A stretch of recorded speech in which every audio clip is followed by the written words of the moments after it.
Hola a todos mis queridos audiolectores y audiolectoras. Hoy nos sumergiremos en la fascinante compilación número 30 de los cuentos de Guy de Maupassant.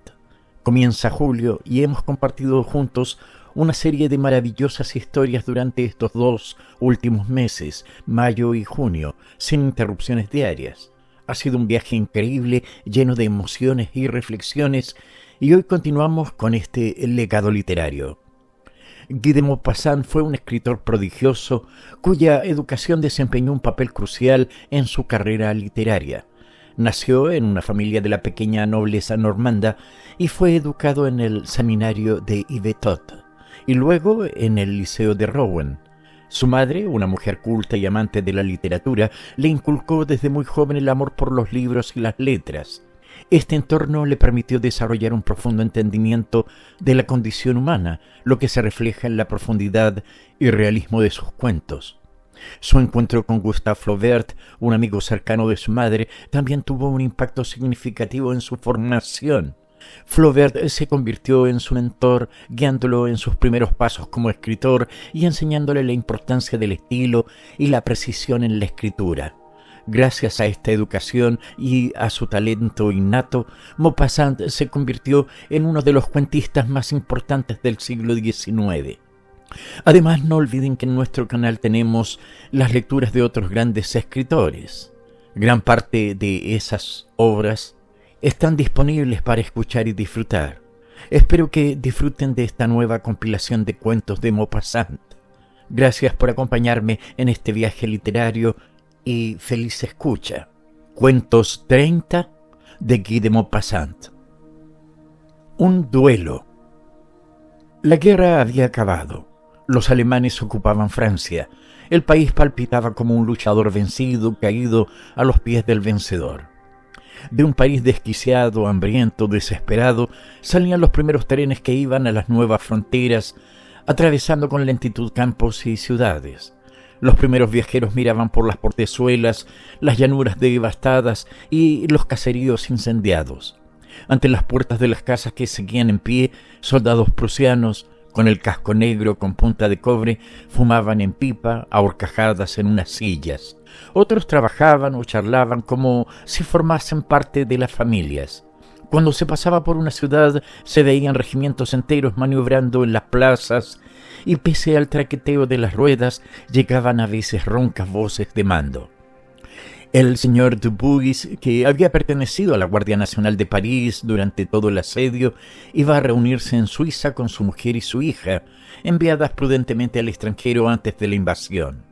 El hambre y las fatigas no habían disminuido su abultado vientre de comerciante rico y pacífico. Había soportado los terribles acontecimientos con una desolada resignación y con amargas frases sobre el salvajismo de los hombres.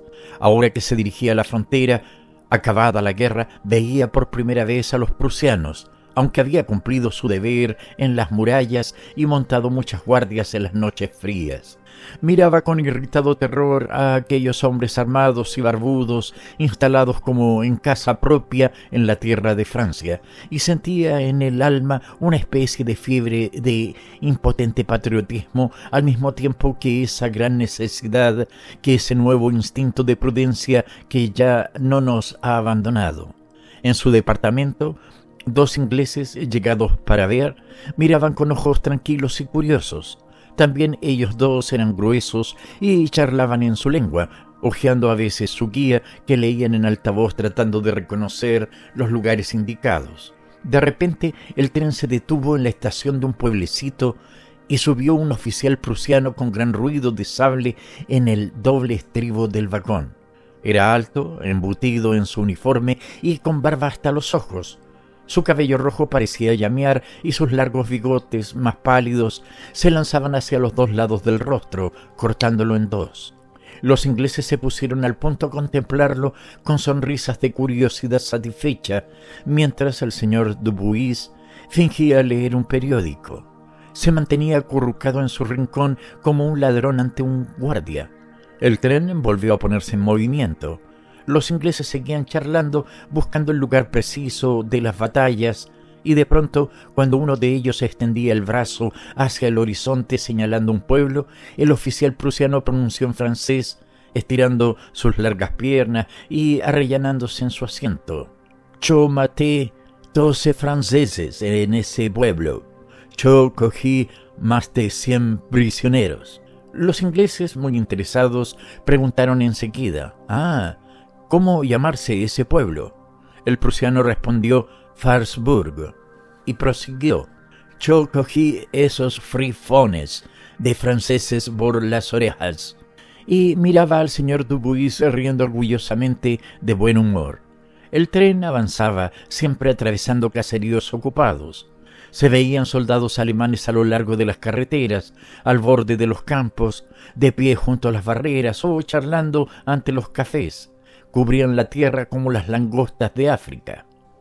El oficial extendió la mano. «Si yo tuviera el mando, habría tomado París y quemado todo y matado todo el mundo. No más Francia». Los ingleses se limitaron a responder por cortesía: «Ah, yes». Él continuó: «En 20 años, toda Europa, toda, pertenecerá a nosotros. Prusia más fuerte que todos». Los ingleses inquietos no respondieron. Sus caras impasibles parecían de cera entre sus largas patillas. Entonces el oficial prusiano se echó a reír, y siempre arrellanado en su asiento, empezó a burlarse. Se burlaba de la Francia aplastada, insultaba a los enemigos caídos por tierra. Se burlaba de Austria, vencida poco a. Se burlaba de la defensa encarnizada e impotente de los departamentos. Se burlaba de los voluntarios, de la artillería inútil. Anunció que Bismarck iba a construir una ciudad de hierro con los cañones capturados. Y de repente puso sus botas contra el muslo del señor Dubuis, que apartaba la mirada, rojo hasta las orejas. Los ingleses parecían haberse vuelto indiferentes a todo, como si de pronto se hubiesen encontrado encerrado en su isla, lejos del mundanal ruido. El oficial sacó su pipa y mirando fijamente al francés: «¿Tiene usted tabaco?». El señor Dubuis respondió: «No, señor». El alemán prosiguió: «Le ruego que vaya a comprarlo cuando se pare el tren». Y se echó a reír de nuevo: «Le daré una propina». El tren silbó disminuyendo la marcha. Pasaban ante los edificios incendiados de una estación. Después se detuvo. El alemán abrió la portezuela y, cogiendo del brazo al señor Dubuis: «Vaya a hacer mi recado». «De brisa, de brisa». Un destacamento prusiano ocupaba la estación. Otros soldados miraban, de pie a lo largo de una valla de madera. La máquina silbaba ya para salir de nuevo. Entonces, bruscamente, el señor Dubuis se lanzó al andén y, a pesar de los gestos del jefe de estación, se precipitó en el departamento contiguo. Estaba solo. Se desabotonó el chaleco, pues el corazón le latía con fuerza, y se secó la frente, jadeante. El tren se detuvo de nuevo en una estación y de repente el oficial apareció en la portezuela y montó, seguido pronto por los dos ingleses a quienes empujaba la curiosidad. El alemán se sentó frente al francés y sin dejar de reír: «¿Usted no ha querido hacer mi recado?». El señor Dubuis respondió: «No, señor». El tren acababa de ponerse en marcha.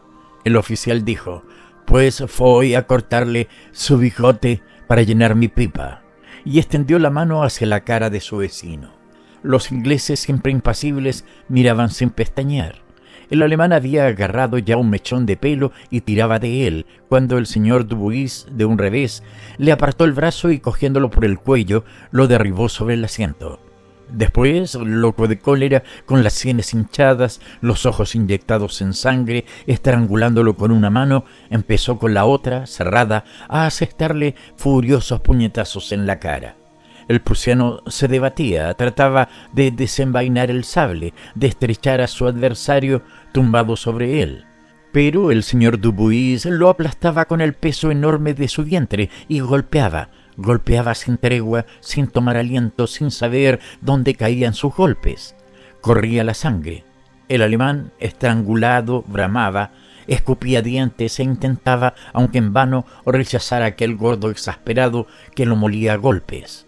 Los ingleses se habían levantado, acercándose para ver mejor. Estaban de pie, llenos de gozo y de curiosidad, dispuestos a apostar a favor o en contra de cada uno de los combatientes. Y de repente el señor Dubuis, agotado por semejante esfuerzo, se levantó y volvió a sentarse sin decir una palabra. El prusiano no se arrojó sobre él, tales eran su pasmo, su asombro y su dolor. Cuando recuperó el aliento pronunció: «Si usted no quiere darme una satisfacción con la pistola, lo mataré». El señor Dubuis respondió: «Cuando usted quiera, acepto». El alemán prosiguió: «Estamos llegando a Estrasburgo. Yo cogeré 2 oficiales de testigos. Tenemos tiempo antes de que salga el tren». El señor Dubuis, que resoplaba tanto como la máquina, dijo a los ingleses: «¿Quieren ustedes ser mis testigos?». Ambos respondieron al tiempo: «Oh, yes». Y el tren se detuvo. En un minuto el prusiano había encontrado a 2 camaradas que trajeron pistolas y todos se dirigieron a las fortificaciones. Los ingleses sacaban sus relojes sin cesar, apretando el paso, apresurando los preparativos, preocupados por la hora para no perder la salida. El señor Dubuis nunca había empuñado una pistola. Lo colocaron a 20 pasos de su enemigo. Le preguntaron: «¿Está preparado?». Al responder «sí, señor», se dio cuenta de que uno de los ingleses había abierto el paraguas para resguardarse del sol. Una voz ordenó: «fuego». El señor Dubuis disparó al azar, sin esperar, y notó con estupor que el prusiano, en pie frente a él, se tambaleaba, alzaba los brazos y caía rígido de bruces. Lo había matado. Un inglés gritó un «¡Aú!», vibrante de gozo, de curiosidad satisfecha y de feliz impaciencia. El otro, que seguía con el reloj en la mano, agarró del brazo al señor Dubuis y lo arrastró a paso gimnástico hacia la estación. El primer inglés marcaba el paso mientras corría, con los puños cerrados, los codos pegados al cuerpo. 1, 2, 1, 2, y los 3 juntos corrían, pese a sus vientres, como 3 caricaturas de un periódico festivo. El tren partía. Saltaron a su coche. Entonces los ingleses, sacándose sus gorras de viaje, las alzaron agitándolas y luego 3 veces seguidas gritaron: «Hep, hep, hep, hurra». Después tendieron gravemente uno tras otro la mano derecha al señor Dubuis y volvieron a sentarse uno junto al otro en su rincón. Un día de campo. Tenían proyectado hacía 5 meses salir a almorzar en los alrededores de París el día del santo de la señora Dufour, que se llamaba Petronille. Por ello, como habían esperado con impaciencia esa partida, se habían levantado muy temprano aquella mañana. El señor Dufour, que le había pedido prestado el coche al lechero, conducía. La carreta de 2 ruedas estaba muy limpia, tenía un techo sostenido por 4 montantes de hierro del que colgaban cortinas que habían alzado para ver el paisaje. Solo la de atrás flotaba al viento, como una bandera. La mujer, al lado de su esposo, estaba radiante con un extraordinario traje de seda cereza. A continuación, en 2 sillas, se sentaban una vieja abuela y una jovencita. Se distinguía también la cabellera amarilla de un muchacho que, a falta de asiento, se había tumbado al fondo y del que aparecía solo la cabeza. Tras haber seguido la avenida de los Campos Elíseos y cruzado las fortificaciones por la puerta Maillot, se habían puesto a contemplar la comarca. Al llegar al puente de Neuilly, el señor Dufour había dicho: «Aquí tenéis el campo, por fin», y su mujer, ante esa señal, se había enternecido con la naturaleza. En la encrucijada de Courbevoie les había saltado la admiración ante la lejanía de los horizontes. A la derecha, allá lejos, estaba Argenteuil, con un elevado campanario. Por encima aparecían los cerros de Sanois y el molino de Orgemont. A la izquierda, el acueducto de Marly se dibujaba sobre el cielo claro de la mañana y se divisaba también de lejos la terraza de Saint-Germain, mientras que enfrente, al final de una cadena de colinas, unas tierras removidas indicaban el nuevo fuerte de Corneilles. Muy al fondo, con un retroceso formidable por encima de llanuras y pueblos, se entreveía un oscuro verdor de bosques. El sol comenzaba a quemar los rostros, el polvo llenaba los ojos de continuo y, a los 2 lados de la carretera, se desplegaba una campiña interminablemente desnuda, sucia y hedionda. Hubiérase dicho que una lepra la había devastado, royendo hasta las casas, pues esqueletos de edificios hundidos y abandonados, o bien pequeñas casuchas inacabadas por falta de pago a los contratistas, alzaban sus 4 paredes sin techo. De trecho en trecho crecían en el suelo estéril largas chimeneas de fábricas, única vegetación de aquellos campos pútridos por los cuales la brisa de la primavera paseaba un perfume de petróleo y de exquisito mezclado con otro olor aún menos agradable. Por fin habían cruzado el Sena por segunda vez, y en el puente había sido arrobador.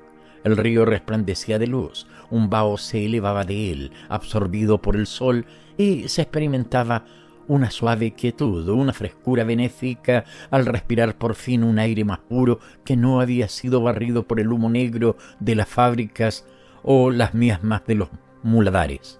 Un hombre que pasaba había dado el nombre de la zona, Besons. El coche se detuvo y el señor Dufour se puso a leer la prometedora muestra de un figón.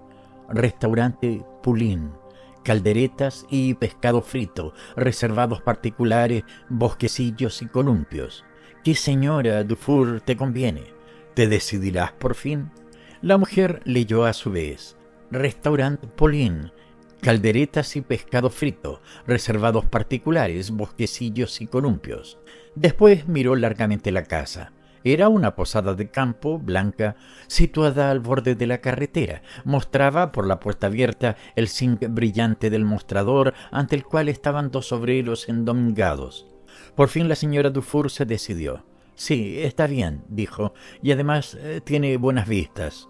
El coche entró en un amplio terreno plantado de grandes árboles que se extendía detrás de la posada y que solo estaba separado del Sena por el camino de Sirga.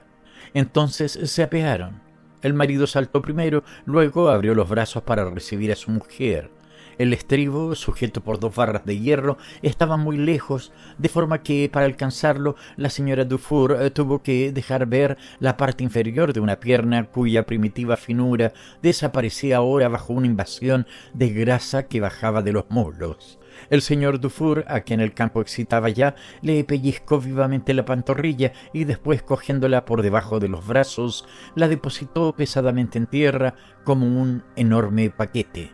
Ella se dio unas palmadas en su traje de seda para desprender el polvo mientras miró el lugar donde se encontraba. Era una mujer de unos 36 años, metida en carnes, exuberante y de aspecto agradable. Respiraba con fatiga, sofocada violentamente por la opresión de un corsé demasiado apretado, y la presión de aquel chisme empujaba hacia su papada la masa fluctuante del pecho superabundante. A continuación, la jovencita, posando la mano en el hombro de su padre, saltó con ligereza ella sola. El muchacho, de pelo amarillo, se había apeado poniendo un pie sobre la rueda y ayudó al señor Dufour a descargar a la abuela. Entonces desengancharon el caballo, que fue atado a un árbol, y el coche cayó de narices con los 2 varales en el suelo. Los hombres, habiéndose quitado las levitas, se lavaron las manos en un cubo de agua y después se reunieron con las señoras instaladas ya en los balancines. La señorita Dufour trataba de columpiarse de pie, ella sola, sin lograr darse suficiente impulso. Era una guapa chica de 18 a 20 años, una de esas mujeres cuyo encuentro por la calle os azota con un súbito deseo y os deja hasta la noche una vaga inquietud y una agitación de los sentidos. Alta, de talle esbelto y caderas anchas, tenía la piel muy morena, los ojos muy grandes, el pelo muy negro. Su traje dibujaba netamente la firme plenitud de su carne, acentuada aún más por los esfuerzos que hacía con los riñones para remontarse. Sus brazos tensos sujetaban las cuerdas por encima de su cabeza, de modo que su pecho se alzaba sin una sacudida a cada impulso que daba. Su sombrero, arrastrado por una ráfaga de viento, había caído a sus espaldas y el balancín se lanzaba poco a poco, mostrando a cada vuelta sus piernas finas hasta la rodilla y lanzando a la cara de los 2 hombres que la miraban riendo el aire de sus faldas, más embriagador que los vapores del vino. Sentada en el otro columpio, la señora Dufour gemía de forma monótona y continua. «Cyprien, ven a empujarme de una vez, Cyprien». Al final él fue y, remengándose la camisa, como antes de emprender un trabajo, puso a su mujer en movimiento con infinita fatiga. Aferrada a las cuerdas, tenía las piernas estiradas para no tropezar con el suelo y disfrutaba al verse aturdida por el vaivén del chisme. Sus formas, sacudidas, tembleteaban continuamente como la gelatina en una bandeja, pero a medida que los impulsos crecían, la asaltaron el vértigo y el miedo. A cada bajada, lanzaba un grito agudo que hacía acudir a todos los rapaces del pueblo. Y allá, delante de ella, por encima del seto del jardín, distinguía vagamente un surtido de cabezas traviesas que gesticulaban variadamente con las risas. Al aparecer una camarera, encargaron el almuerzo. Fritos del Sena, conejo salteado, ensalada y postre, articuló la señora Dufour con aire importante. «Traiga 2 litros de tinto y una botella de Burdeos», dijo su marido. «Almorzaremos en la hierba», agregó la joven. La abuela, enternecida al ver el gato de la casa, lo perseguía hacía 10 minutos, prodigándole inútilmente las más dulces denominaciones. El animal, halagado interiormente sin duda por aquella atención, se mantenía siempre muy cerca de la mano de la buena señora, aunque sin dejarse alcanzar, y daba tranquilamente vueltas a los árboles, contra los cuales se frotaba, la cola erguida, con un pequeño ronroneo de placer. «Mirad», gritó de repente el joven de pelo amarillo que fisgoneaba por el terreno. «Hay unos barcos estupendos». Fueron a ver. Bajo un pequeño cobertizo de madera estaban colgadas 2 soberbias yolas de remeros, finas y trabajadas como muebles de lujo. Descansaban una junto a otra, semejantes a 2 altas mozas delgadas, con su longitud estrecha y reluciente, y daban ganas de marchar sobre el agua en las hermosas noches apacibles o en las claras mañanas de verano, de rozar los ribazos floridos donde árboles enteros bañan sus ramas en el agua, donde temblequea el eterno escalofrío de las cañas y de donde alzan el vuelo, como relámpagos azules, rápidos martines pescadores. Toda la familia, con respeto, la contemplaba. «Oh, sí, son estupendas», repitió gravemente el señor Dufour, y las detallaba como un experto. Había remado, él también, en sus verdes años, decía, e incluso con aquello en la mano, y hacía ademán de tirar de los remos. Le importaba un bledo todo el mundo. Había vapuleado en carreras a más de un inglés, en tiempos en Joinville, y bromeó con la palabra damas, con que se designan los 2 toletes que sujetan los remos, diciendo que los remeros, y con razón, no salían jamás sin sus damas. Se acaloraba al perorar y proponía obstinadamente que apostasen que con una barca como aquella él haría 6 leguas por hora sin apresurarse. «Está listo», dijo la camarera, que apareció en la entrada. Se precipitaron, pero hete aquí que en el mejor sitio que la señora Dufour había elegido mentalmente para instalarse, estaban almorzando ya 2 jóvenes. Eran los propietarios de las yolas, sin duda, pues iban vestidos de remeros. Se habían estirado en unas sillas, casi acostado. Tenían la cara tostada por el sol y el pecho cubierto solamente por una fina camiseta de algodón blanco que dejaba asomar sus brazos desnudos, robustos como los de un herrero. Eran 2 sólidos mozos y presumían mucho de vigor, pero mostraban en todos sus movimientos esa gracia elástica de los miembros que se adquiere con el ejercicio, tan diferente de la deformación que imprime al obrero su penoso esfuerzo, siempre igual. Intercambiaron rápidamente una sonrisa al ver a la madre, luego una mirada al divisar a la hija. «Dejémosles nuestro sitio», dijo uno, «así entablaremos relación». El otro se levantó al punto y, con su gorra mitad roja y mitad negra en la mano, se ofreció caballerosamente a ceder a las señoras el único lugar del jardín donde no daba el sol. Aceptaron deshaciéndose en disculpas, y para que la cosa fuera más campestre, la familia se instaló en la hierba sin mesa ni asientos. Los 2 jóvenes se llevaron su cubierto a unos 4 pasos y reanudaron la comida. Sus brazos desnudos, que mostraban sin cesar, turbaban un poco a la joven. Incluso fingía volver la cabeza y no fijarse en ellos, mientras que la señora Dufour, más atrevida, instigada por una curiosidad femenina que era acaso deseo, los miraba a cada momento, comparándolos sin duda con añoranza con las fealdades secretas de su marido. Se había derrumbado sobre la hierba con las piernas dobladas a la manera de los sastres y se meneaba continuamente con el pretexto de que las hormigas se le habían metido en alguna parte. El señor Dufour, huraño ante la presencia y la amabilidad de los extraños, buscaba una postura cómoda que por lo demás no encontraba, y el joven de pelo amarillo comía silenciosamente como un ogro. «Hace un tiempo precioso, caballero», dijo la gruesa señora a uno de los remeros. Quería mostrarse amable a causa del sitio que les habían cedido. «Sí, señora», respondió. «¿Vienen ustedes a menudo al campo?» «Oh, 1 o 2 veces al año solamente, para tomar el aire. ¿Y usted, caballero?» «Vengo a dormir todas las noches». «Ah, debe de ser muy agradable». «Sí, desde luego, señora». Y contó su vida de todos los días poéticamente, de manera que hizo vibrar el corazón de aquellos burgueses privados de hierba y hambrientos de paseos por el campo con ese bobo amor a la naturaleza que los obsesionaba todo el año detrás del mostrador de su tienda. La joven, emocionada, alzó los ojos y miró al remero. El señor Dufour habló por primera vez. «Eso sí que es vida», dijo, agregó. «Un poco más de conejo, querida».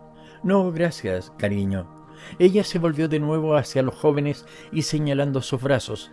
«¿No tienen nunca frío así?», dijo. Se echaron a reír los dos y espantaron a la familia con el relato de sus prodigiosos esfuerzos, de sus baños sudados, de sus carreras entre la niebla de las noches. Se golpearon violentamente el pecho para demostrar qué sonido daba. «Oh, tienen ustedes pinta de fuertes», dijo el marido, que ya no hablaba de la época en que vapuleaba a los ingleses.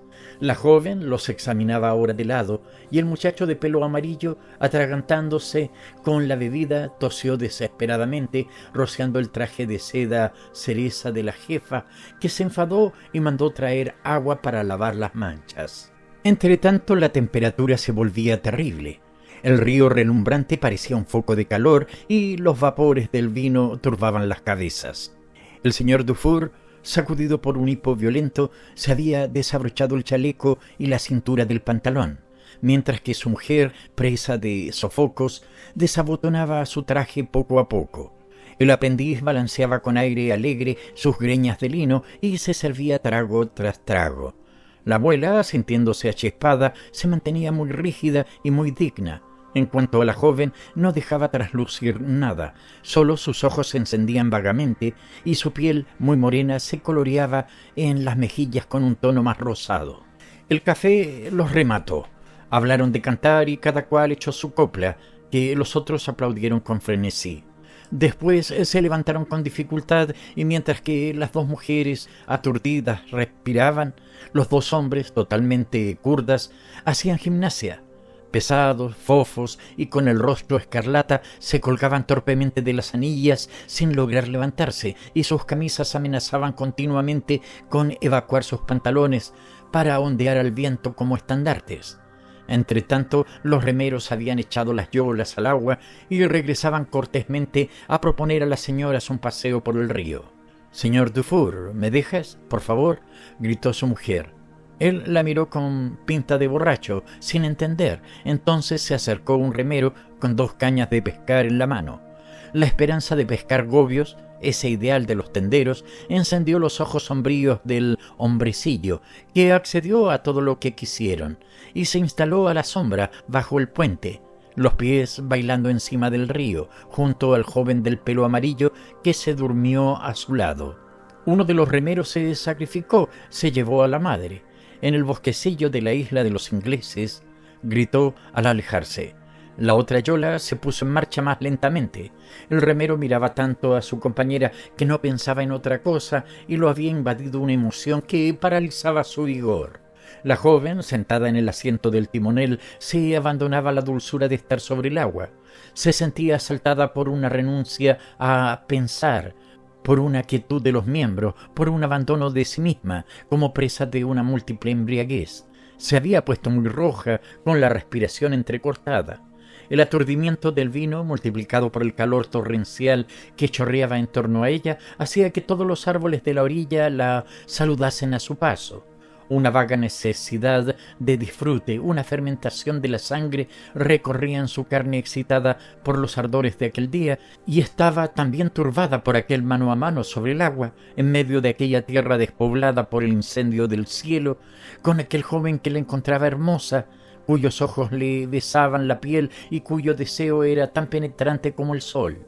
La impotencia de ambos para hablar aumentaba su emoción y miraban los alrededores. Entonces, haciendo un esfuerzo, él le preguntó su nombre. «Henriette», dijo. «Vaya, yo me llamo Henry», prosiguió él. El sonido de sus voces los había calmado. Se interesaron por las orillas. La otra yola se había parado y parecía esperarlos. El que la tripulaba gritó: «Os alcanzaremos en el bosque. Vamos hasta Robinson, porque la señora tiene sed». Después se inclinó sobre los remos y se alejó tan rápidamente que pronto dejaron de verlo. Mientras tanto, un fragor continuo que se distinguía vagamente desde hacía un tiempo se acercaba muy deprisa. El propio río parecía estremecerse como si el ruido sordo ascendiera de sus profundidades. «¿Qué es eso que se oye?», preguntó ella. Era el salto de la presa que cortaba el río en dos en la punta de la isla. Él se perdía en una explicación cuando, en medio del estruendo de la cascada, un canto de pájaro que parecía muy remoto lo sorprendió. «Vaya», dijo él, «los ruiseñores cantan de día, eso es que las hembras incuban». ¿Un ruiseñor? Ella no lo había oído nunca, y la idea de escuchar uno despertó en su corazón la visión de poéticas ternuras. Un ruiseñor, es decir, el invisible testigo de las citas de amor al que invocaba Julieta en su balcón. Esa música del cielo concertada con los besos de los hombres, ese eterno inspirador de todas las romanzas lánguidas que abren un ideal azul en los pobres corazoncitos de las chiquillas enternecidas. Iba, pues, a oír un ruiseñor. «No hagamos ruido», dijo a su compañero, «podemos bajar en el bosque y sentarnos muy cerca de él». La yola parecía deslizarse. Aparecieron unos árboles en la isla cuya ribera era tan baja que los ojos se sumergían en lo más tupido de la espesura. Se detuvieron. La barca quedó atada y, apoyándose Henriette en el brazo de Henry, se adentraron entre las ramas. «Inclínese», dijo él. Se inclinó y penetraron en un inextricable revoltijo de bejucos, de hojas y de cañas, en un asilo inencontrable que era preciso conocer y al que el joven llamaba riendo su reservado particular. Justamente por encima de sus cabezas, posado en uno de los árboles que los resguardaban, el pájaro seguía desgañitándose. Lanzaba trinos y gorgoritos, después desgranaba grandes sonidos vibrantes que llenaban el aire y parecían perderse en el horizonte, desplegándose a lo largo del río y volando sobre las llanuras, a través del silencio de fuego que entorpecía la campiña. No hablaban por miedo a que escapase. Estaban sentados uno junto al otro y lentamente el brazo de Henry rodeó la cintura de Henriette y la estrechó con dulce presión. Ella, sin cólera, cogió aquella mano audaz y la alejaba sin cesar a medida que él la acercaba, sin experimentar por otra parte el menor embarazo con aquella caricia, como si hubiera sido una cosa natural que rechazaba con igual naturalidad. Escuchaba al pájaro, perdida en un éxtasis, sentía deseos infinitos de felicidad, bruscas ternuras que la atravesaban, revelaciones de poesías sobrehumanas y tal aplanamiento de los nervios y del corazón que lloraba sin saber por qué. El joven la estrechaba contra sí ahora, no lo rechazaba ya, sin pensar en ello. El ruiseñor cayó de pronto. Una voz lejana gritó: «¡Henriette!». «No conteste», dijo él muy bajo. «Haría volar al pájaro». Tampoco ella pensaba en responder. Se quedaron así algún tiempo. La señora Dufour se había sentado en alguna parte, pues se oían vagamente de vez en cuando los grititos de la gruesa señora, que bromeaba sin duda con el otro remero. La jovencita seguía llorando, embargada por sensaciones muy dulces, la piel cálida y pinchada en todas partes por desconocidos cosquilleos. La cabeza de Henry estaba sobre su hombro y bruscamente la besó en los labios. Ella tuvo una rebelión furiosa y para evitarlo se dejó caer de espaldas, pero él se arrojó sobre ella cubriéndola con todo su cuerpo. Persiguió un buen rato aquella boca que le huía y después, al alcanzarla, pegó a ella la suya. Entonces, enloquecida por un deseo formidable, ella le devolvió el beso, estrechándolo sobre su pecho, y toda su resistencia cedió como aplastada por una carga demasiado pesada. Todo estaba en calma en las cercanías. El pájaro volvió a cantar. Lanzó primero 3 notas penetrantes que parecían una llamada de amor. Después, tras un silencio de un instante, inició con voz debilitada unas lentísimas modulaciones. Se deslizó una brisa suave, levantando un murmullo de hojas, y entre las profundidades de las ramas pasaban 2 suspiros ardientes que se mezclaban con el canto del ruiseñor y con el leve hálito del bosque. Una embriaguez invadía al pájaro, y su voz, acelerándose poco a poco como un incendio que prende o una pasión que crece, parecía acompañar bajo el árbol un restallido de besos. Después el delirio de su gaznate se desencadenó enloquecido. Tenía desmayos prolongados en un trino, grandes espasmos melodiosos. A veces descansaba un poco, emitiendo solamente 2 o 3 sonidos ligeros que terminaban de pronto con una nota sobreaguda. O bien comenzaba una loca carrera con brotes de gamas, estremecimientos, sacudidas, como un furioso canto de amor seguido por gritos de triunfo. Pero se calló al escuchar bajo él un gemido tan profundo que se le hubiera tomado por el adiós de un alma. El ruido se prolongó algún tiempo y se remató con un sollozo. Estaban muy pálidos los dos al abandonar su lecho de verdor. El cielo azul les parecía oscurecido, el ardiente sol estaba apagado a sus ojos, percibían la soledad y el silencio. Caminaban rápidamente uno al lado del otro, sin hablarse, sin tocarse, pues parecían haberse convertido en enemigos irreconciliables, como si una repugnancia se hubiera alzado entre sus cuerpos, un odio entre sus ánimos. De vez en cuando Henriette gritaba «¡Mamá!». Se produjo un ajetreo bajo un zarzal. Henry creyó ver una enagua blanca que se bajaba con rapidez sobre una gruesa pantorrilla, y apareció la enorme señora, un poco confusa y más roja aún, los ojos muy brillantes y el pecho tumultuoso, demasiado cerca quizá de su vecino. Este debía de haber visto cosas muy divertidas, pues su rostro estaba surcado por risas súbitas que lo cruzaban a pesar suyo. La señora Dufour se cogió de su brazo con aire tierno y volvieron a las barcas. Henry, que caminaba delante, siempre mudo al lado de la jovencita, creyó distinguir de repente una especie de gran beso ahogado. Por fin regresaron a Bezons. El señor Dufour, pasada la borrachera, se impacientaba. El joven de pelo amarillo tomaba un bocado antes de dejar la posada. El coche estaba enganchado en el patio y la abuela, montada ya, se desolaba porque tenía miedo de que la cogiera la noche en la llanura, pues los alrededores de París no eran seguros. Se dieron apretones de manos y la familia Dufour se marchó. «Hasta la vista», gritaban los remeros. Un suspiro y una lágrima les respondieron. 2 meses después, al pasar por la calle de los Mártires, Henry leyó sobre una puerta «Dufour, ferretero». Entró. La gruesa señora abultaba aún más tras el mostrador. Se reconocieron al punto y después de 1000 cumplidos, él pidió noticias. «¿Qué tal la señorita Henriette?» «Muy bien. Gracias, se ha casado». La emoción le oprimió, agregó. «¿Y con quién?» «Pues con el joven que nos acompañaba. Ya sabe usted, él se hará cargo del negocio». «Oh, claro». Se marchaba muy triste, sin saber demasiado bien por qué. La señora Dufour lo llamó. «¿Y su amigo?», dijo tímidamente. «Pues le va bien. Dele recuerdos nuestros, y cuando venga, dígale que pase a vernos». Se ruborizó mucho y después agregó: «Me dará mucho gusto». «Dígaselo». «No dejaré de hacerlo. Adiós». «No, hasta pronto». Al año siguiente, un domingo que hacía mucho calor, todos los detalles de esta aventura que Henry no había olvidado nunca regresaron a él súbitamente, tan claros y deseables que volvió solo a su cuarto del bosque. Quedó estupefacto al entrar. Ella estaba allí, sentada en la hierba, con aire triste, mientras que a su lado, en mangas de camisa, su marido, el joven de pelo amarillo, dormía a conciencia como un bruto. Se puso tan pálida al ver a Henry que éste creyó que iba a desmayarse.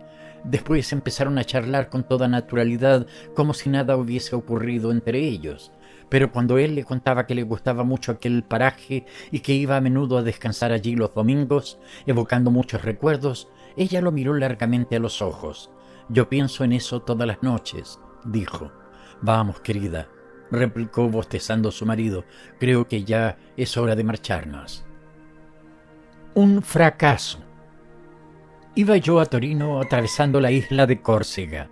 En Niza tomé pasaje para Bastia y en cuanto el vapor se hizo a la mar, descubrí, sentada en el puente, una mujer muy bonita, muy modesta, cuyos ojos miraban a lo lejos y me dije, ya tengo distracción durante la travesía.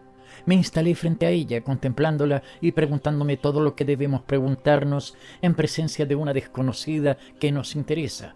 Su estado, su edad y su carácter. Luego, de lo que se ve, se deduce lo que no se ve.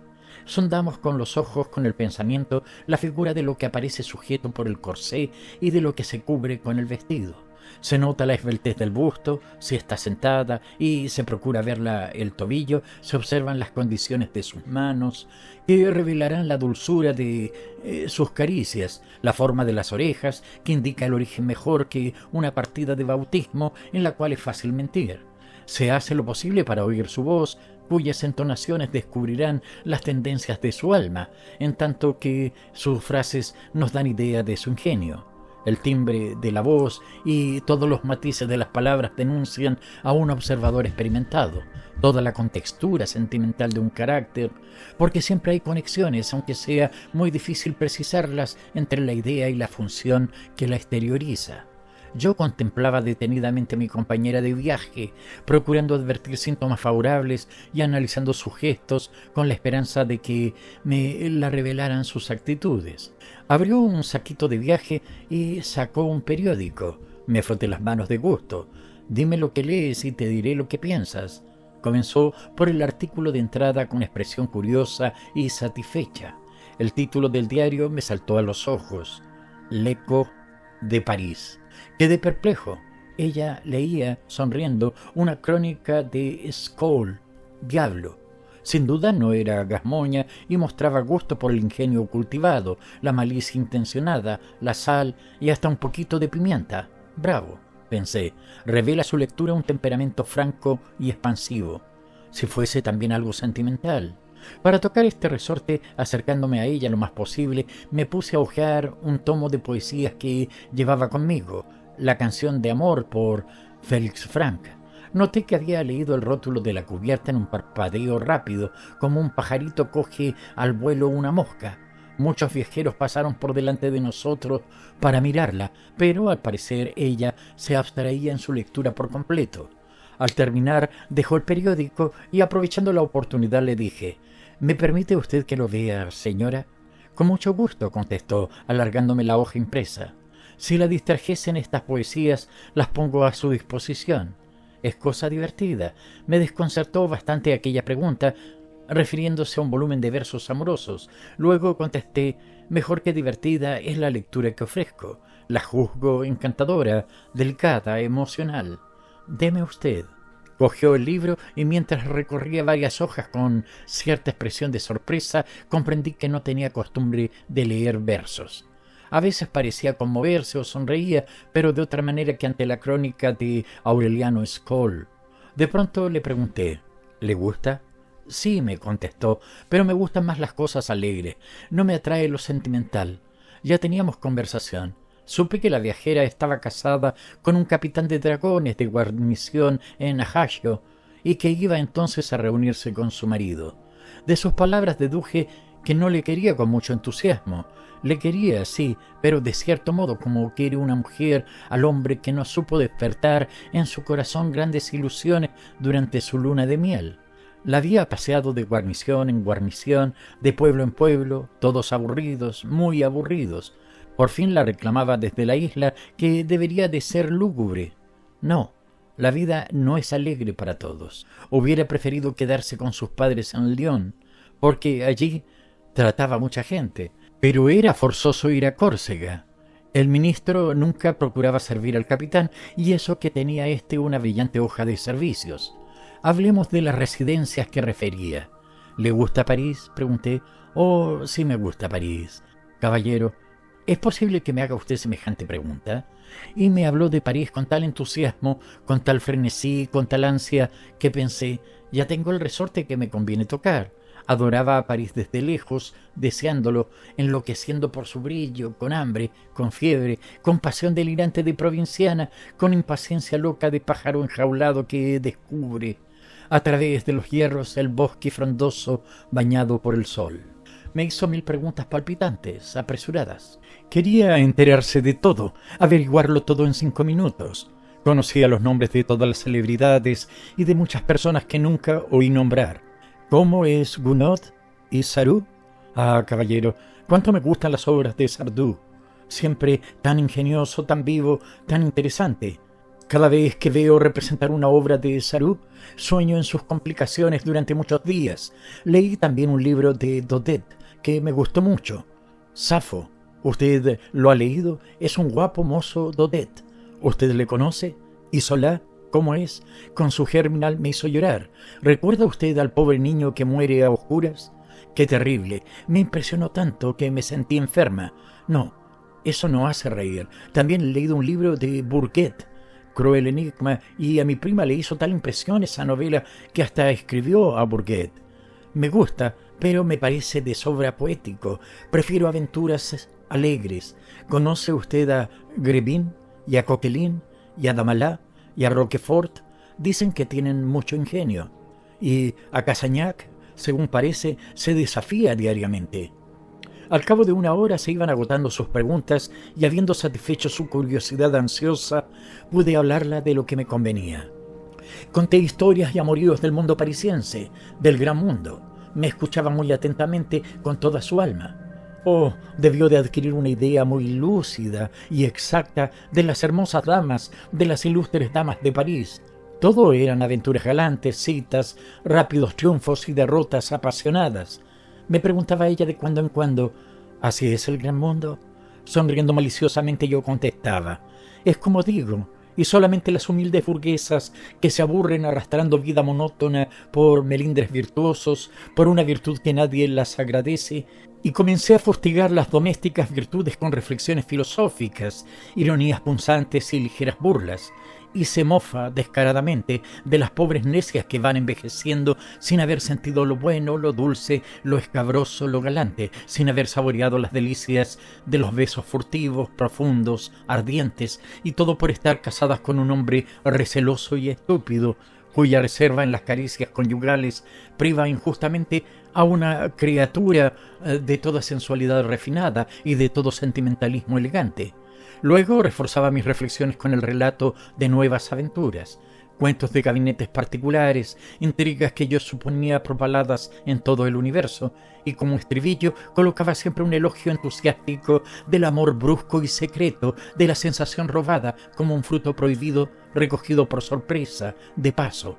La noche cerraba, una tranquila y calurosa noche, y el buque se deslizaba estremecido por la máquina sobre un mar oscuro bajo un cielo estrellado.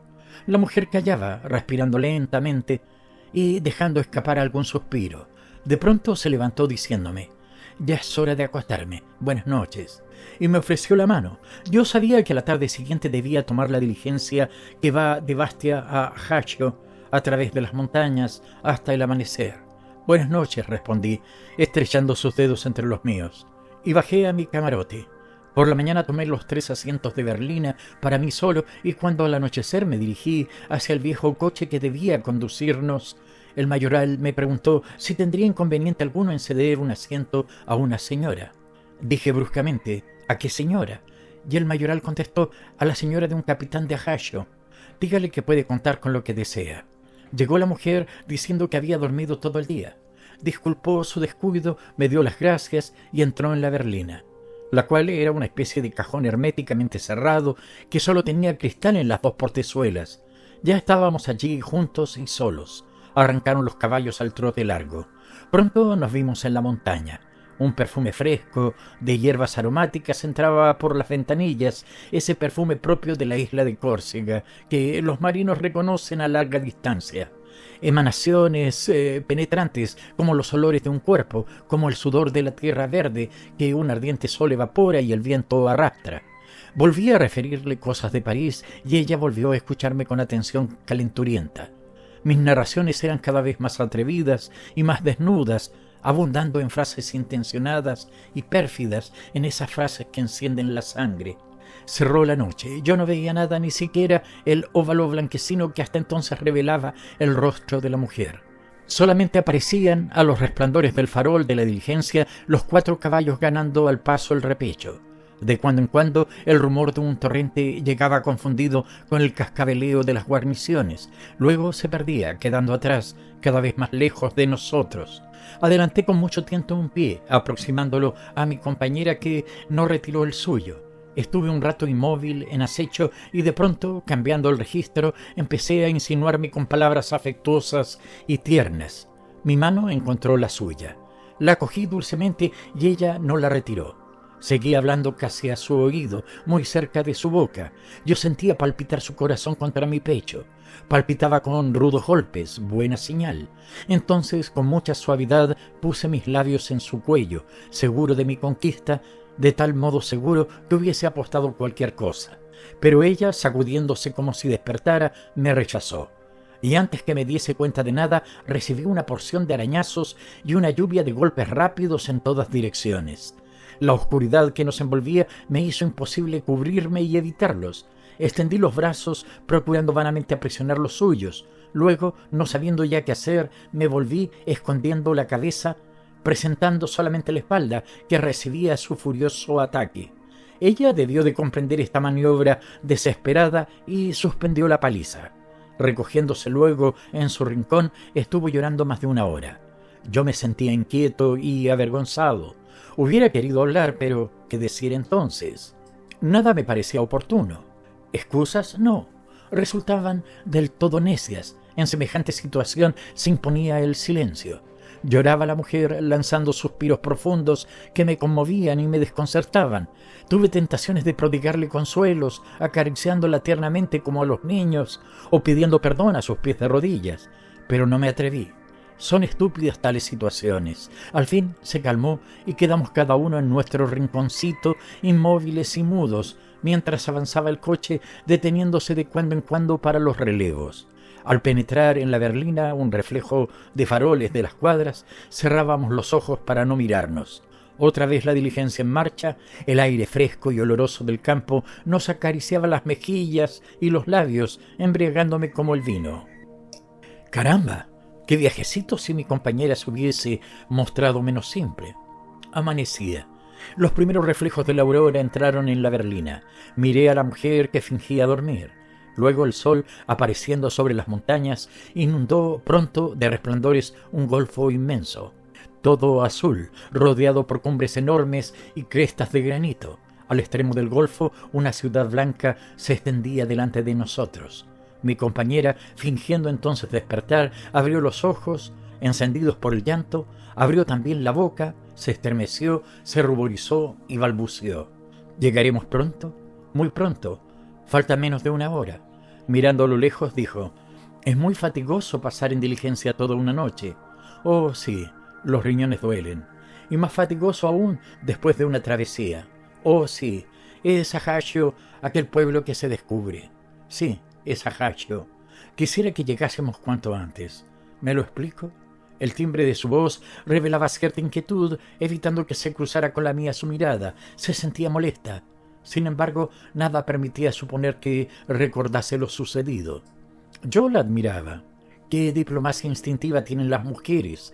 Llegamos, en efecto, al cabo de 1 hora. Un gallardo mozo vestido de uniforme, un Hércules, erguido junto al parador, agitaba un pañuelo al acercarse la diligencia.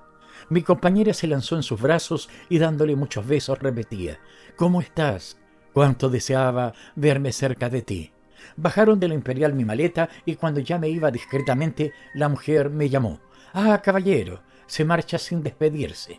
Murmuré: «Señora», por no distraerla de sus alegrías. Ella dijo a su esposo: «Da las gracias a este caballero, ha estado muy obsequioso conmigo durante nuestro viaje, me ha cedido un asiento en la berlina. Da gusto encontrar compañeros tan amables».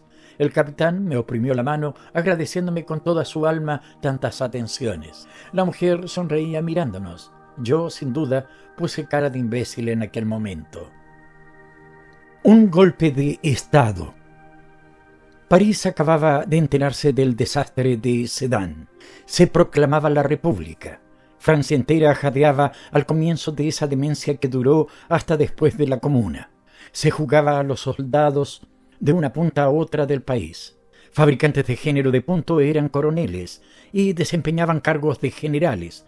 Revólveres y puñales se desplegaban en torno a gruesos vientres pacíficos rodeados por cinturones rojos. Pequeños burgueses convertidos en guerreros de ocasión mandaban batallones de voluntarios chillones y juraban como carreteros para adquirir empaque. El mero hecho de manejar armas, de tener fusiles complicados, enloquecía a aquella gente, que hasta entonces solo había manejado balanzas y la hacía sin la menor razón, temible para el recién llegado. Ejecutaban a inocentes para probar que sabían matar, fusilaban, merodeando por las campiñas todavía vírgenes de prusianos, a los perros vagabundos, a las vacas que rumiaban en paz, a los caballos enfermos que pasían en los pastos. Cada cual se creía llamado a desempeñar un gran papel militar.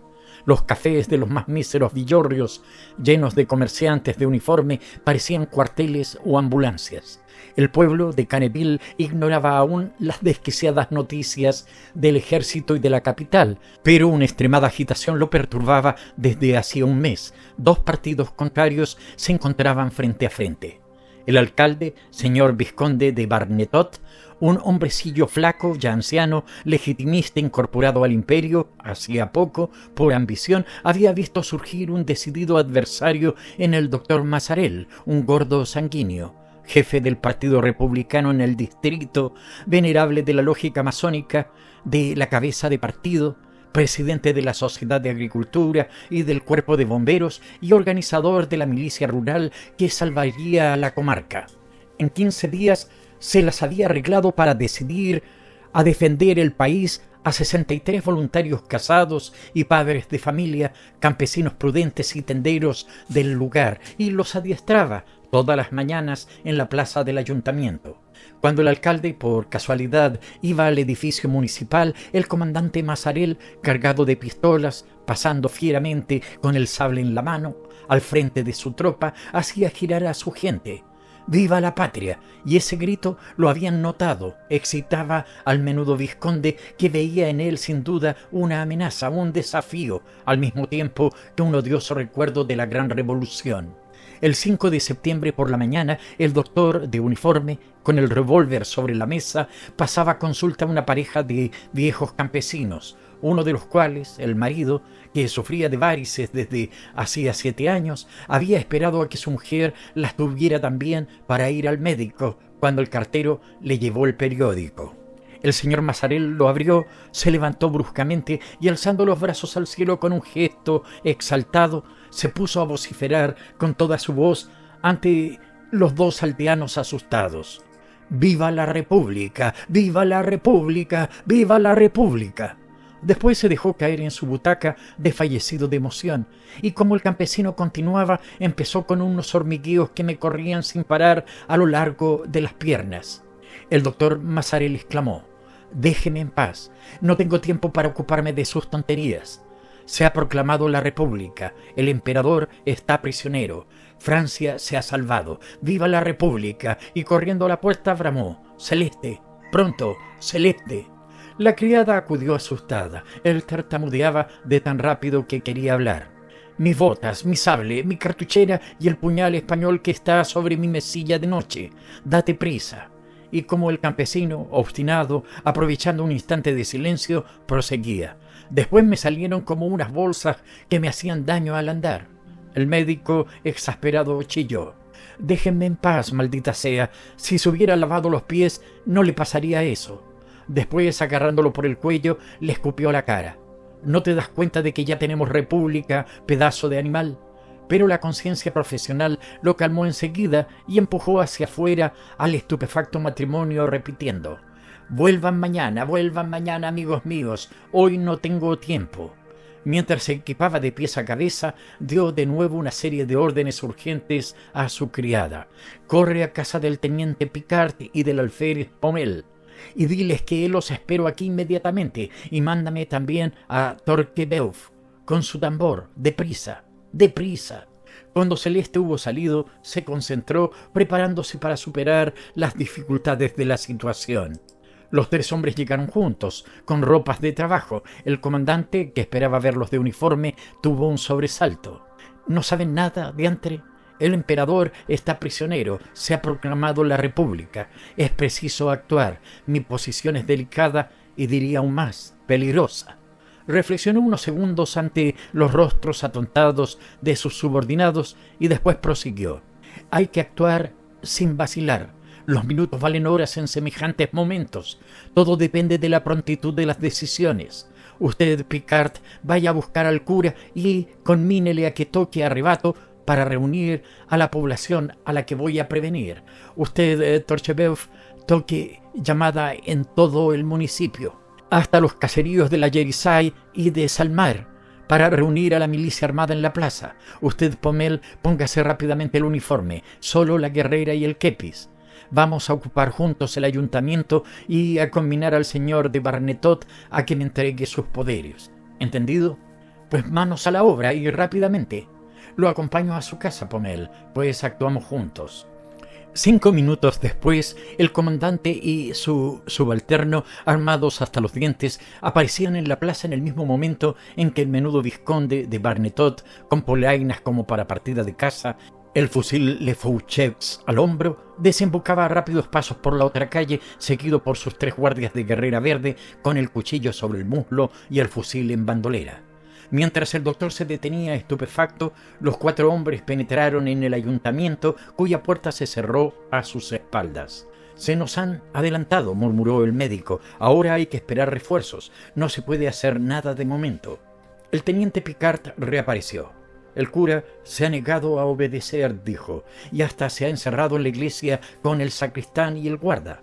Y al otro lado de la plaza, frente al ayuntamiento blanco y cerrado, la iglesia muda y negra mostraba su gran puerta de roble claveteada con herrajes. Entonces, cuando los intrigados habitantes asomaban la nariz por las ventanas o salían al umbral de las casas, redobló de pronto el tambor y apareció Torchebeuf, tocando con furia los 3 golpes precipitados de la llamada. Cruzó la plaza a paso gimnástico y después desapareció camino de los campos. El comandante desenvainó el sable, avanzó solo, más o menos a media distancia entre los 2 edificios donde se había trincherado el enemigo, y agitando su arma sobre la cabeza berreó con toda la fuerza de sus pulmones: «¡Viva la República! ¡Muerte a los traidores!». Después se replegó hacia sus oficiales. El carnicero, el panadero y el farmacéutico, inquietos, echaron los cierres. Solo quedó abierta la tienda de ultramarinos. Sin embargo, los hombres de la milicia llegaban poco a poco, vestidos de diversas maneras y tocados todos con un kepis negro galoneado de rojo, pues el kepis constituía todo el uniforme del cuerpo. Iban armados con sus viejos fusiles herrumbrosos, los viejos fusiles colgados desde hacía 30 años sobre las chimeneas de las cocinas, y se parecían bastante a un destacamento de guardas rurales. Cuando hubo una treintena alrededor de él, el comandante, en pocas palabras, los puso al corriente de los sucesos. Después, volviéndose hacia su estado mayor: «Y ahora, actuemos», dijo.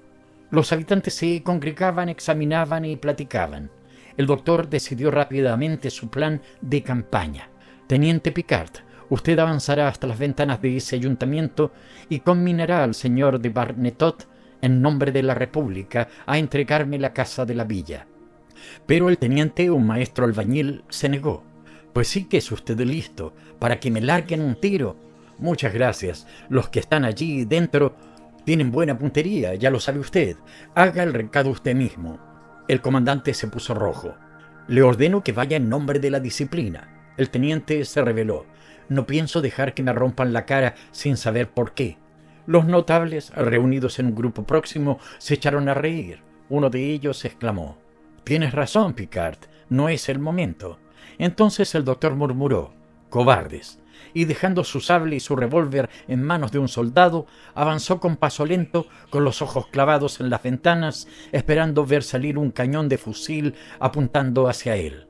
Cuando solo estaba a unos metros del edificio, las puertas de los dos extremos que daban paso a las dos escuelas se abrieron y una oleada de pequeños seres, niños por aquí, niñas por allá, escaparon por ellas y empezaron a jugar en la gran plaza vacía, chillando, como una manada de gansos en torno al doctor que no podía hacerse oír. En cuanto los últimos alumnos salieron, las dos puertas volvieron a cerrarse.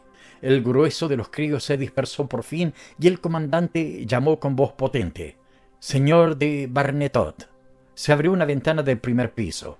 El señor de Barnetot apareció. El comandante prosiguió: «Caballero, ya conoce usted los grandes acontecimientos que acaban de cambiar la faz del gobierno. Aquel al que usted representa ya no existe. El que yo represento sube al poder. En estas dolorosas, aunque decisivas circunstancias, vengo a pedirle, en nombre de la nueva república, que ponga en mis manos las funciones con las que los había investido el poder anterior». El señor de Barnetot respondió: «Señor doctor, soy el alcalde de Canneville, nombrado por la autoridad competente, y seguiré siendo alcalde de Canneville mientras no haya sido revocado y reemplazado por un mandato de mis superiores. Como alcalde estoy en mi casa en el ayuntamiento y aquí me quedo. Por lo demás, intente hacerme salir». Y cerró la ventana. El comandante regresó hacia su tropa, pero antes de explicarse, miró de arriba abajo al teniente Picard. «Es usted un valiente.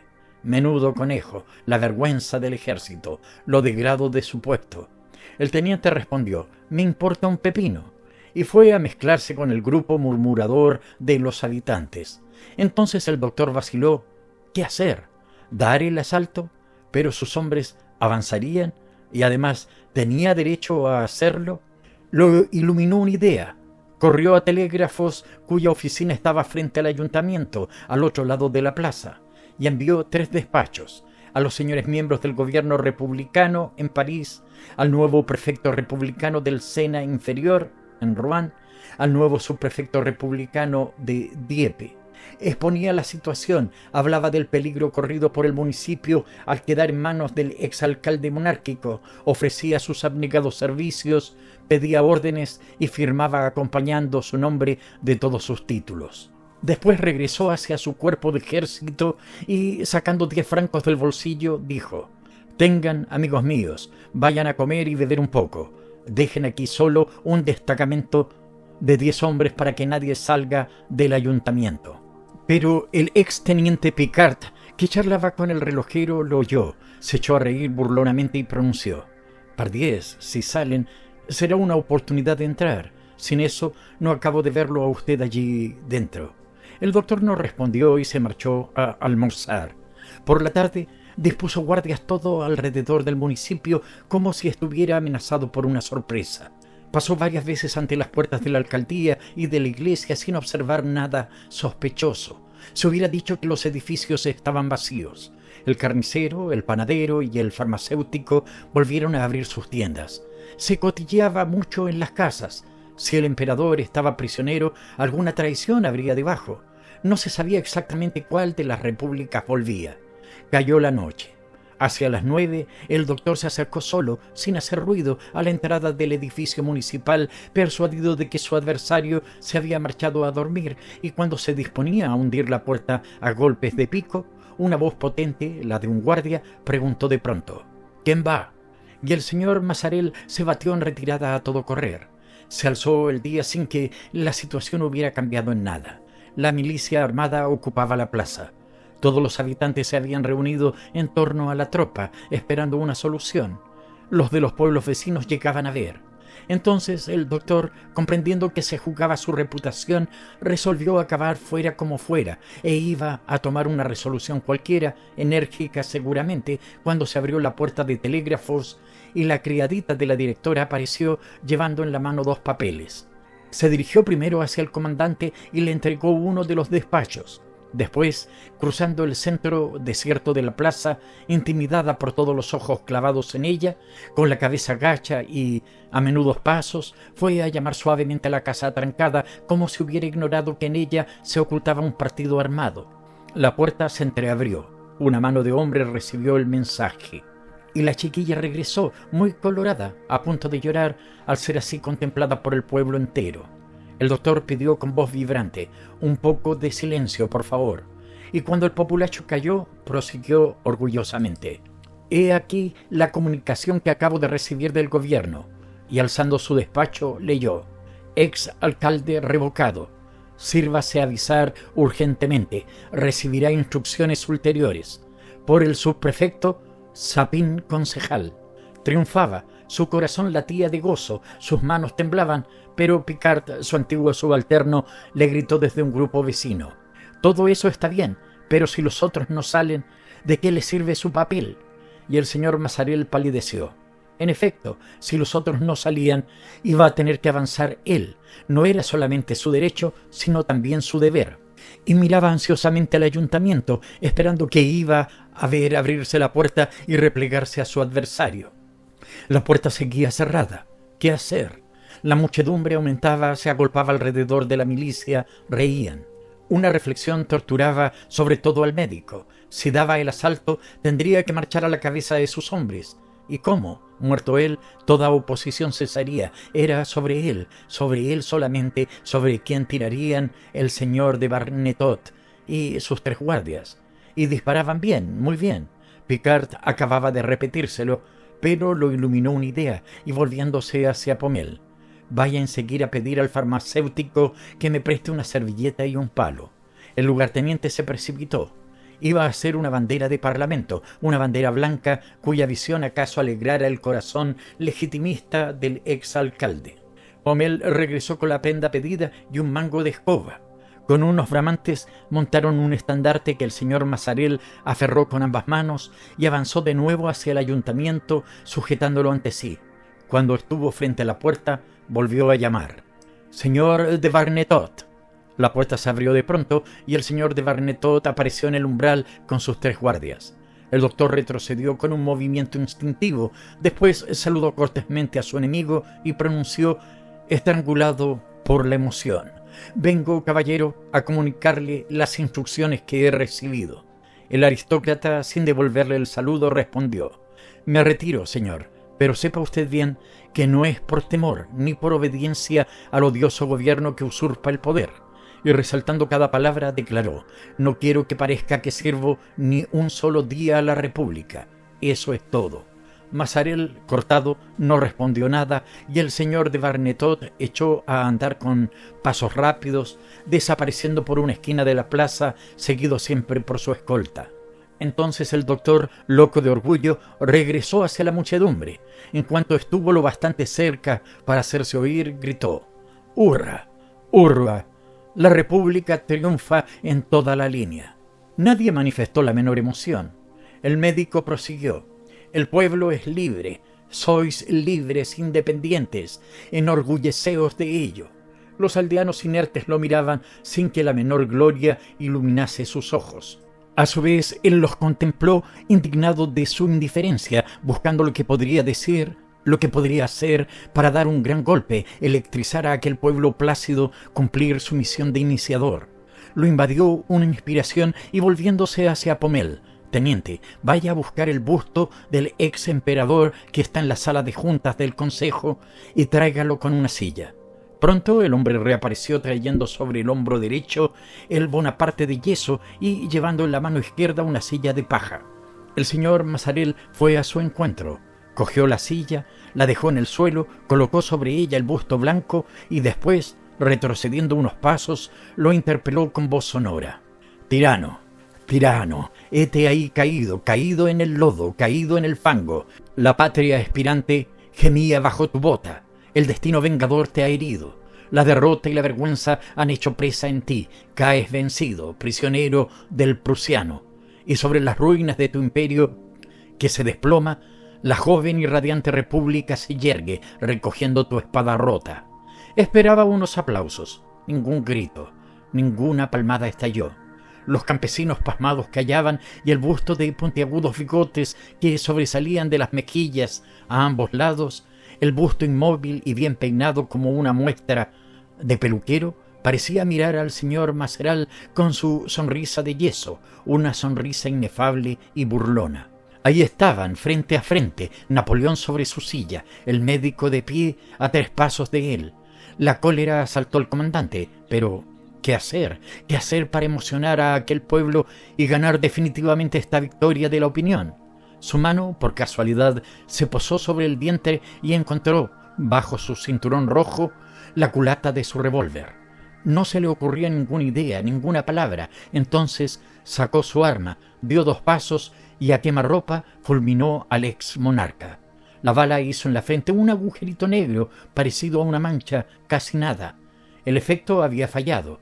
El señor Mazarell disparó un segundo tiro que hizo un segundo agujero, después un tercero y después, sin detenerse, soltó los 3 últimos.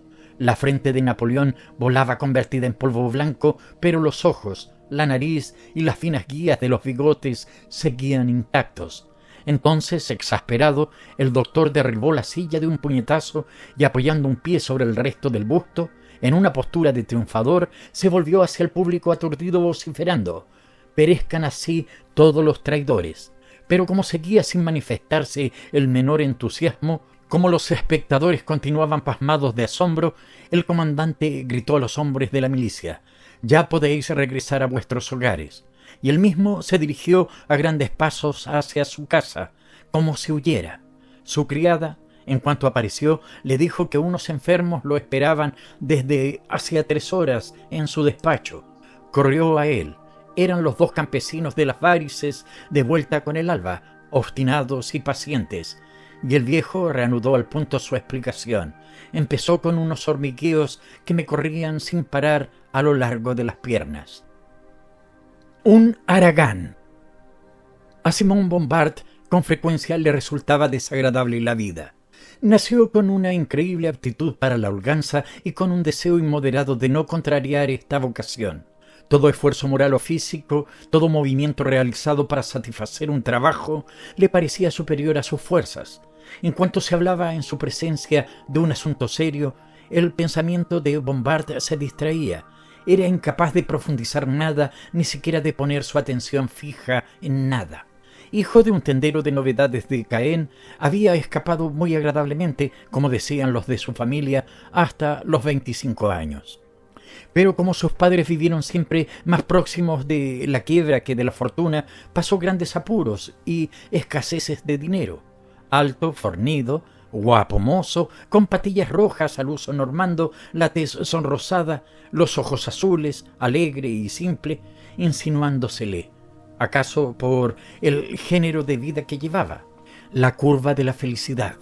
Vestía con una elegancia estrepitosa de provinciano en día de fiesta. Reía, gritaba, gesticulaba por cualquier cosa, mostrando un buen humor alborotado, con la desenvoltura de un viajante. Imaginaba que la vida sirve solo para pindonguear y bromear, y en cuanto las circunstancias le obligaban a refrenar su alegría ruidosa, caía en una especie de somnolencia estúpida, pues era incapaz hasta de la tristeza. Sus necesidades, los apuros monetarios, le inquietaban y solía repetir una frase que se hizo famosa entre todos los que le conocieron: «Por 10.000 francos de renta, soy verdugo». Iba todos los años a pasar 15 días en Trouville y a esto le llamaba su veraneo. Se instalaba de convidado en casa de unos primos que le cedían una alcoba y desde que llegaba hasta que se iba, diariamente no hacía más que pasear por el tablado que bordea la playa. Andaba satisfecho y erguido, llevando las manos en los bolsillos o cruzadas atrás, vistiendo siempre trajes holgados, chalecos claros y corbatas llamativas, llevando el sombrero ladeado y un puro de 5 céntimos en la boca. Se rozaba con las mujeres elegantes y era impertinente con los hombres, como un guapo, siempre dispuesto a todo, buscando, porque no hay duda que buscaba. Sí, buscaba una mujer, contando para seducirla con su arrogancia, con su físico, había calculado: «¿Qué demonio? Entre las muchas que van a Trouville acabaré por encontrar la que necesito». Y buscaba, oliscando como un perro pachón, con sus narices de normando, seguro de que al fin hallaría su fortuna, verla y adivinarla. Un lunes por la mañana murmuró: Bueno. Hacía un tiempo magnífico, uno de esos días dorados y azules del mes de julio, en que todo se vuelve calor. La extensa playa, cubierta de gente, con los colores de los trajes y de las sombrillas, Parecía un jardín donde cada flor, cada capullo fuese una mujer, y las barcas pescadoras, con sus velas oscuras, adormecidas, reflejando en el agua su inmovilidad, recibían una lluvia de sol. Eran las 10, y unas más cerca, otras más lejos del muelle de madera, pero todas paradas. Parecían rendidas por el bochorno de un día de verano, demasiado perezosas para lanzarse a alta mar o para recogerse en el puerto. Y a lo lejos asomaba vagamente, dibujada entre las brumas, la costa del Havre, sobre cuyas alturas se divisaban 2 puntos blancos, los faros de Saint-Idrécy. Bompard había pensado, bueno. Al encontrarla por tercera vez, sintiendo clavados en él aquellos ojos de mujer madura, experimentada y atrevida que se ofrece, ya se había fijado en ella días antes, porque también ella parecía buscar algo. Era una inglesa de buena estatura, delgada, la inglesa audaz que se ha convertido, por especiales circunstancias, viajando mucho, en una especie de hombre. No era desagradable, andaba resueltamente, pero a pasos cortos. Vestía con sencillez, pero adornaba su cabeza de un modo extravagante, como todas acostumbran. Tenía buenos ojos, los pómulos bastante salientes, bastante arrebolados, los dientes muy largos, y los mostraba de continuo. Al llegar cerca del puerto, Bompard retrocedió con la esperanza de verla nuevamente. Al cruzarse con ella, la cubrió con una mirada encendida, con una mirada que parecía decir: «Aquí me tienes». Pero ¿cómo entablar conversación?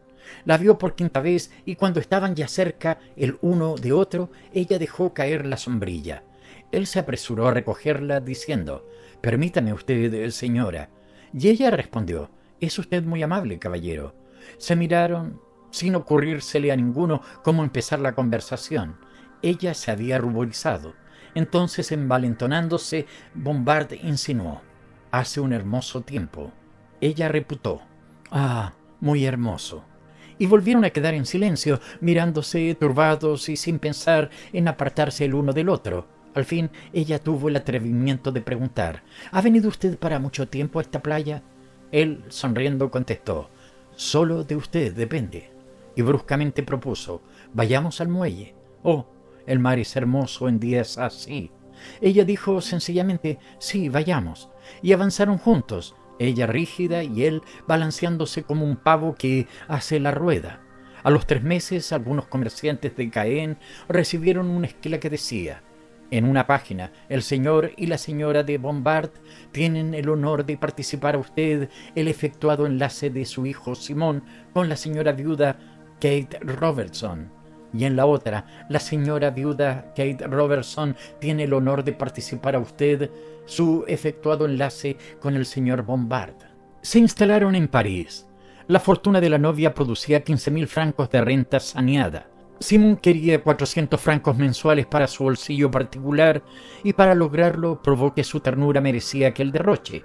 Lo probó con facilidad y obtuvo lo que deseaba. Todo fue bien al principio. La frescura de la señora Bompard, que no era muy joven, había sufrido grandes averías, pero ella tenía una manera de pedir las cosas que imposibilitaba en absoluto al marido para negarlas. Decía con su expresión voluntariosa y grave: «Simón, vámonos a la cama», y Simón iba tras ella como un perro cuando le mandan entrar en la casulla. Ella sabía ordenar en todo, así de noche como de día, con autoridad que no admite resistencia. Nunca se incomodaba, no daba escándalos ni quejas, no levantaba nunca la voz, nunca mostraba disgusto, enfado, ni siquiera molestia. Sabía decir las cosas y hablaba oportunamente, de tal modo que sus proposiciones jamás admitían réplica. Más de una vez Simón estuvo a punto de dudar, pero ante los deseos imperiosos y definitivos de aquella extraña mujer cedía siempre. Sin embargo, como le resultaban monótonas y angulosas las caricias conyugales, y como llevaba en el bolsillo dinero suficiente para darse un gusto, se pagó repetidas dichas, pero siempre con 1000 precauciones. La señora pudo notarlo sin que Bompard supiera cómo, y cuando menos lo esperaba el marido, le anunció que había tomado una casa en Mantes, donde vivirían en lo porvenir. La existencia se hizo más dura. Simón probó algunas diversiones que nunca le compensaron la necesidad y el gusto de tratos femeninos que le pedía el cuerpo. Pescador de caña, supo distinguir dónde abundaban los gobios. qué lugares prefieren las carpas, los pastos favoritos de la Brena y los diversos cebos que gustan más a varios peces, pero mirando el corcho a flor de agua, otras visiones atormentaban su espíritu. Se hizo amigo del oficial primero de la subprefectura y del capitán de gendarmes. Jugaban al whist en el café del comercio, pero sus ojos tristes desnudaban a la reina de trébol y a la sota de cuadro, mientras el problema de las piernas ausentes en aquellas figuras de dos cabezas embrollaba del todo los delirios de su imaginación. Entonces concibió su plan, un verdadero plan de Normando Ladino, logrando que la inglesa tomase una criada que le convenía, no una mujer bonita, coqueta y acicalada, sino una mocetona robusta y gruesa que no despertaría sospechas y que ya estaba dispuesta para realizar sus proyectos. Le fue cedida y recomendada por el recaudador de contribuciones, un amigo complaciente y cómplice que la garantizaba en todos conceptos, y la señora Bombard aceptó sin reparo a la nueva criada. Simón era feliz, con muchas precauciones, con dificultades increíbles, con sustos infinitos. Solamente podía librarse de la vigilancia marital durante cortos instantes y sin tranquilidad absoluta. Buscaba un recurso, una estratagema, y acabó por encontrar una que le parecía maravillosa. La señora, no sabiendo qué hacer, se acostaba pronto, mientras que Bombard, jugando al whist en el café del comercio, se retiraba todos los días a las 9:30 en punto. Imaginó que Victoria, la criada, le aguardase de noche al pie de la escalera en el vestíbulo a oscuras. A pesar de todo, nunca empleaba más de 5 minutos en estas alegrías, temeroso de una sorpresa. Pero al fin 5 minutos bastaban para satisfacerle, y de cuando en cuando regalaba un luis de oro a la moza, pues era espléndido en sus aventuras. Reía del engaño y triunfaba repitiendo en alta voz, como el barbero del rey Midas en los cañaverales del río, pescando: «Ya cayó uno más, patrona», y el placer del engaño le compensaba de todo lo que había de incompleto y de vulgar en el goce. Pero cierta noche halló, como de costumbre, a Victoria en el vestíbulo, aguardándole al pie de la escalera. Ella estaba sin duda más animada que solía, y este atractivo le hizo prolongar hasta 10 minutos el entretenimiento. Cuando entró en la alcoba conyugal, no vio allí a la señora. Un escalofrío le recorrió todo el cuerpo y, vencido por una cruel angustia, se aplomó en una butaca. La mujer apareció con una bujía en la mano. El marido preguntó estremeciéndose: «¿De dónde vienes?». Ella respondió tranquilamente: «De la cocina, de beber un vaso de agua». Bombard hizo lo posible por tranquilizarse. La inglesa se mostró dichosa y confiada. Esto lo animó. Cuando entraron en el comedor a la mañana siguiente para tomar su almuerzo, Victoria puso en la mesa un plato de chuletas. La señora Bombard, dándole un luis de oro que llevaba en la mano, dijo con voz tranquila y grave: «Toma, hija mía, toma los 20 francos de anoche que te había cogido. Te los devuelvo». La muchacha, sorprendida, estúpida, tomó la moneda, mientras Bombard, aterrado, abría unos ojos enormes.